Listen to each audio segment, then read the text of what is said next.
تعالي نشوف الشخص اللي في بالك دلوقتي طاقته ايه معاكي.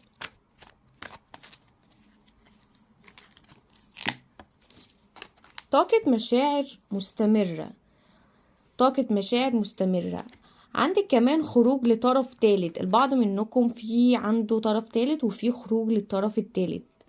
قريب هيحصل بينك وبينه صلح، وهيكون في تواصل بمكالمة أو تواصل برسالة فيها تحقيق لمشاعر قوية جدا منه. عندك استقرار مع الشخص دوت، عندك استقرار معاه، وهو بيفكر فيكي جديا ان انت تكوني شريكة حياته او تكوني معاه على طول.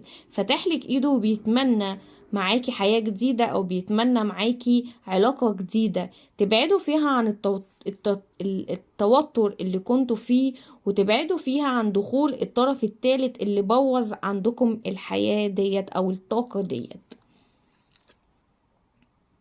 عندك كمان انت نصرة، يعني عندك ان الشخص ده هيميزك قدام حد او هيرجعلك حقك قدام حد، هيقول عليكي كلام في حقك كويس جدا، والكلام دوت كان واصل ليكي ان انت بيتقال عليكي كلام سلبي، ممكن يكون من الاهل عنده او في منه كان تحت تأثير مامته او اخته، وهما اللي كانوا سبب في يعني اللي العلاقة دي تنتهي او ان انتوا تبعدوا عن بعض، وما يبقاش في بينكم طاقة حب، وفي بينكم في كمان ناس حصل طلاق، يعني انتوا اتطلقتوا بسبب الاهل وبسبب الاشخاص اللي كانوا عنده.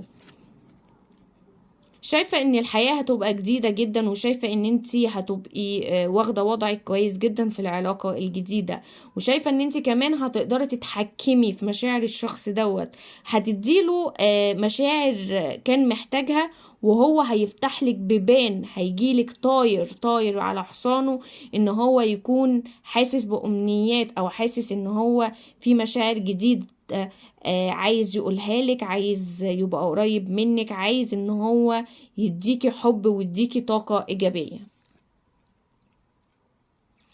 رغم ان هو عنده ظروف كتيرة صعبة، ورغم ان هو عنده برضو طاقات مشاكل كتيرة صعبة، ورغم كده ان هو هيحاول مرة واتنين وتلاتة يتخلص من الطاقات ديت، ويخرج من طاقات الأهل السلبي أو الكلام السلبي، ويتخلص من الطرف التالت اللي عنده اللي دخل فيه أو اللي هو كان سبب خراب ودمار الطاقة دي. هيحافظ جدا جدا جدا عليكي، أو هيحافظ على الطاقة الجديدة اللي هتبتدي بينك وبينه.